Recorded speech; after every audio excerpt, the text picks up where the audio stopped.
இங்கே என்ன நையாண்டி வேலை நடக்குது? என்ன இங்கே ஒரே குசும் சிரிப்பு?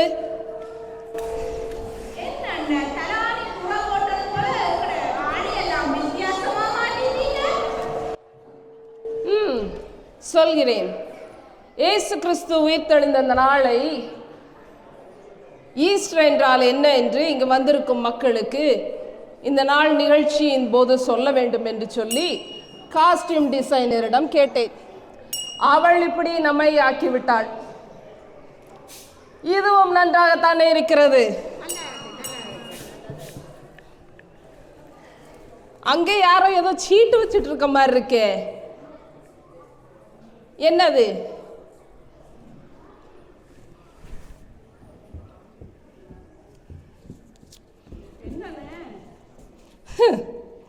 வரும்போதே நினைச்சேன் இவனுங்க சொன்ன வேலையை விட்டுட்டு சொரக்காய பிடுங்குறானுங்களேன்னு. இங்கே இருதயம் பலவீனமானவர்கள் மற்றும் பெரியவர்கள் மற்றும் சின்ன பிள்ளைங்க வந்திருக்கிறாங்களாம். அனாவசியமாக இங்கே யாரையும் டேமேஜ் பண்ணக்கூடாது.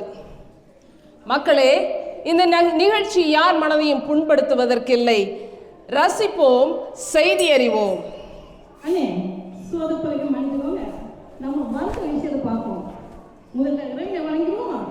கண்டிப்பா. நிலையங்கி தரித்து மார்பருகே பொற்கச்சை கட்டி இருக்கும் எங்கள் பரமபிதாவே உம்மை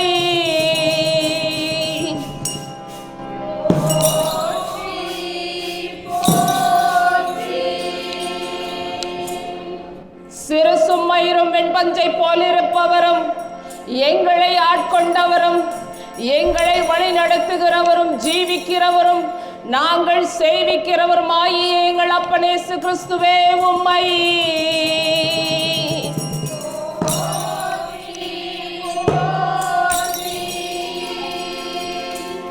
ஏழு குத்து விளக்குகளின் மத்தியில் உலாவினவரும் மட்டுமல்லாமல் இன்றும் எங்கள் மத்தியில் உலாவி வரும் எங்கள் தேற்றரவாளனாயிருக்கும் எங்கள் பரிசுத்த ஆவியானவரே உம்மை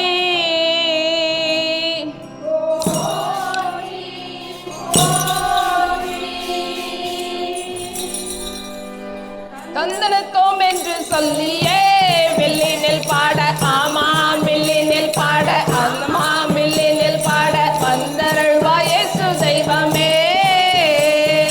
தந்தனத்தோம் என்று சொல்லியே வெள்ளினில் பாட, ஆமாம் வெள்ளினில் பாட, ஆமாம் வெள்ளினில் பாட இயேசு தெய்வமே. Abiding faith in Christ Tamil சபையின் சார்பாகவும் இந்த விழாவிற்கு வருகை தந்திருக்கும் உங்கள் அனைவருக்கும் இந்த சபையின் பெண்கள் குழு சார்பாகவும் வணக்கம் வணக்கம் வணக்கம். சபையோரே வணக்கம் வணக்கம் வணக்கம் வணக்கம்.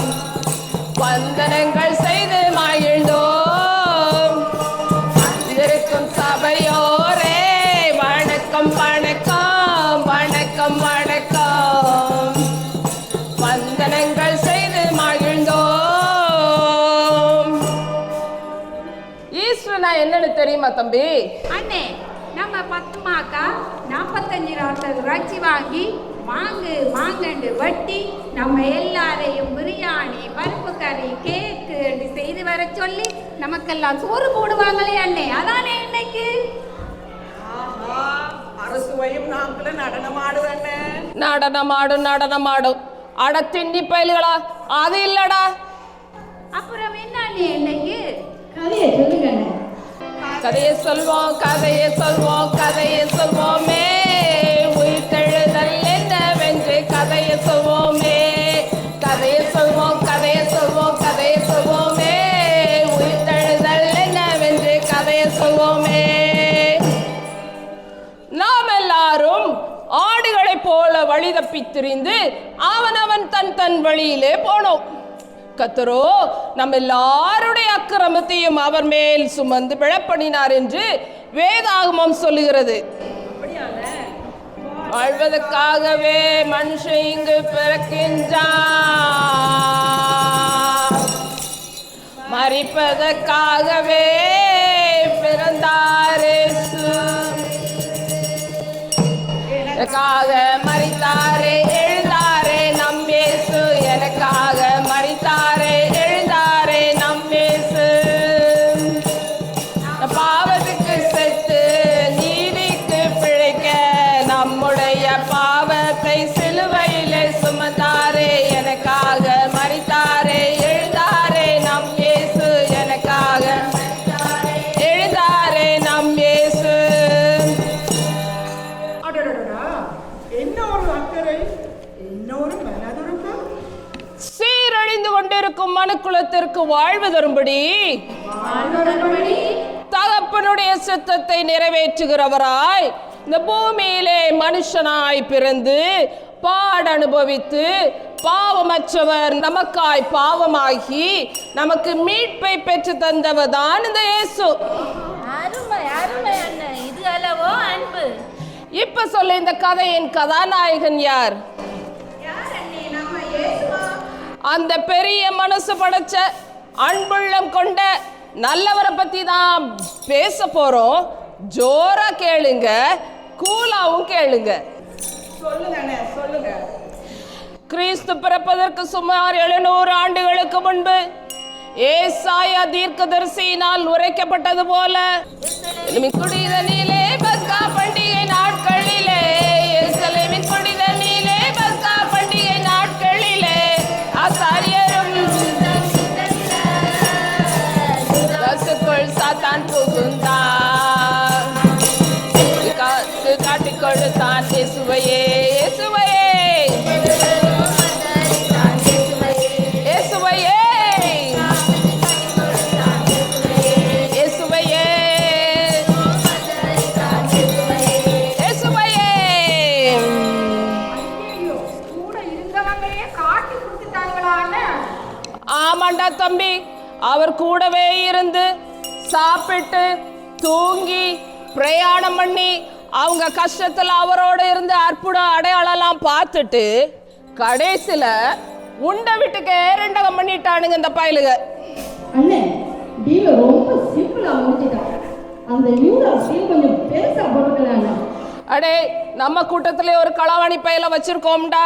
இவன் என்னைக்கு நமக்கு ஆப்பு வைக்க போறானோ தெரியலையே. சரி, அவர் கூட இருந்தவங்களே அவரை குற்றவாளியாக்கின உடனே கேலி செய்தான், பரபாசை விடுவித்து ஒப்படைத்தான், கள்ள மத்தியில் தண்டிக்கப்பட திட்டமிட்டான், யூதருக்கு ராஜாவானால் ரசித்துக் கொள்ளும் இயேசுவையோ இஷ்டப்படி ஒப்பு கொடுத்தான். ஆமாமா ஒப்பு கொடுத்தான், ஆமாமா ஒப்பு கொடுத்தான். 3 ஆணியிலே அவரை தொங்க விட்டு தாகத்துக்கு காடி குடிக்க கொடுத்து. ஐயோ, காடினா என்ன? அந்த காலத்துல ரோம அரசாங்கம் கொடுக்கிற இந்த மிக கொடுமையான தண்டனை தான் இந்த சிலுவை மரணம். அந்த நேரத்துல தாகத்துக்கு மிகவும் கசப்பாய் இருக்கிற காடியை குடிக்க கொடுப்பாங்களாம். ஐயோ, என் பொண்டாட்டி எனக்கு பாவக்காய் குழம்பு வச்சு கொடுமைப்படுத்துறது போல இல்லையோ எனக்கு இருக்குதானே. இது அதை விட பெரிய கொடுமையா இல்லோ இருக்கு. ரொம்ப கொடுமை. அப்புறம் பிதாவின் கையில் இவர்கள் செய்வது என்னதென்று அறியாமல் செய்கிறார்கள், இவர்களை மன்னியும் என்று சொல்லி பிதாவின் கையில் தன் ஆவியை ஒப்புவித்தாராம். உடனே சேவகன் ஈட்டியால் குத்தினானாம். ஐயோ, தப்பு செய்யாத இவருக்கே இந்த தண்டனை என்றால் நமக்கெல்லாம் என்ன செய்வாரு? நாம செய்யற தப்புக்கு என்ன தண்டனை கிடைக்குமோ தெரியல தம்பி. ஆனா நீ மேடையில் அடிக்கிற லூட்டிக்கு கீழே இறங்கினோடனே நல்லாவே கிடைக்க போகுதுன்னு தெரியுது. கொஞ்சம் கவனமா இருக்கிற. வேத வாக்கியம் நிறைவேறத்தக்கதாக இவையெல்லாம் நடந்த பிறகு இயேசுவின் அந்தரங்க சீஷனாகிய யோசேப்பு என்னும் நீதிமான் இயேசுவின் சரீரத்தை பிலாத்துவின் அனுமதியோடு ஒரு காலும் ஒருவனும் வைக்கப்படாதுமாயிருந்த ஒரு கல்லறையில் வைத்தானாம். விஷயமே இனிதானே இருக்கு. 3 நாள் கழிச்சு முதல் நாளில் அதிகாலை இருட்டோடு, வரத்தின் முதல் நாளில் அதிகாலை இருட்டோடு,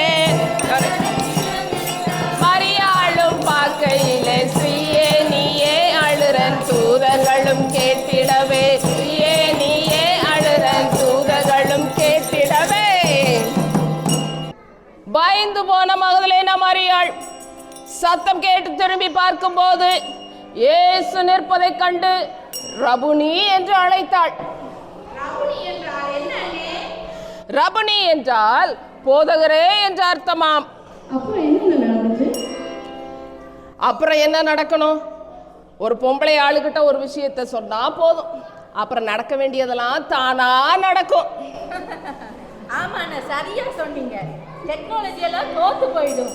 அப்புறம் நியூஸ் ரீடர் மரியாள் அக்கா என்ன சொன்னாங்கன்னு, நம்ம மரியாள் அக்கா சீஷர் இடத்துல போய் என்ன பெரியண்ண எல்லோரும் ஓடியாங்க, மரணத்தை ஜெயித்தவர் நம்ம இயேசு நாதருங்க, என் கண்ணா கண்டதையும் கேட்டதையும் சொல்றேனுங்க. நன்ன பெரியண்ண எல்லோரும் ஓடியாங்க, மரணத்தை ஜெயித்தவர் நம்ம இயேசு நாதருங்க, என் கண்ணா கண்டதையும் கேட்டதையும் சொல்றேனுங்க.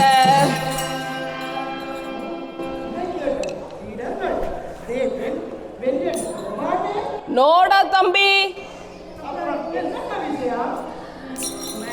வந்து சொன்ன உடனே சீஷர் எல்லாம் பயந்தவரா எம்மாவு கிராமத்துக்கு பிரயாணம் மேற்கொண்டா, எம்மாவு கிராமத்துக்கு பிரயாணம் மேற்கொண்டா. அவர்கள் எல்லாருக்கும்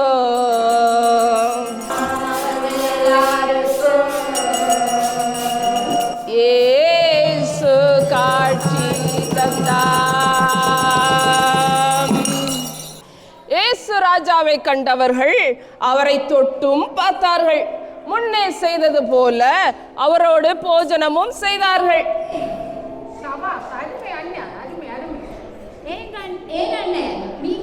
சாப்பிட்டு குவாட்டரும் போட்டு கொண்டாடினாங்களான. உன் புத்தி உன்னை விட்டு போகுமா தம்பி? உன்னை போல என்ன போல பாவம் செய்யறவங்க கிடையாது. அவங்களோட ரபி சொல்படி கேட்டு நடக்கிறவங்களா அவங்க மாறிட்டாங்க. ரபி என்ன போதுகிறேன்னு இயேசுவ சொல்றாங்களான்னு அண்ணே, எனக்கு ஒரு சந்தேகம். பாவம்னா என்ன அண்ணே? பாவம்னா தேவனுடைய கற்பனைகளை மீறுவதும், இயேசு காட்டிய வழியில் நடவாமல், பொறாமை, பெருமை, ஏமாற்றுதல், கோபம், இவையெல்லாம் நம் வாழ்க்கையில் வரும்போது நாம் பாவம் செய்கிறோம். இதைத்தான் சொன்னேன், இதெல்லாம் விடணும்னு இதைத்தான் சொன்னேன். மேடையிலே கோபத்தை காட்டுறீங்க. அன்பு செலுத்த வேண்டும் தம்பி. அன்பு காட்ட ஆரம்பிச்சா இதெல்லாம் தானா போய்விடும். அன்புனா காதல் தானே அண்ணே. அண்ணே காதல் போல அண்ணே, இவன் இங்கிருந்து வீட்டுக்காரருக்கு முத்தம் கொடுக்குறாங்க. கணவன் மனைவிக்கும் மனைவி கணவனுக்கும் கொடுப்பது பிரச்சனை இல்லை. ஆனா சபையில கொஞ்சம் கவனமும் நாகரிகமும் தேவை தம்பி. நம் வேண்டாமே இவ்வுலக ஆசை, வேண்டாமே வேண்டாம் வேண்டாமே இவ்வுலக ஆசை, வேண்டாமே பொல்லாத பாவம் உன்னை நரகத்தில் தள்ளுமே, பொல்லாத பாவம் உன்னை நரகத்தில்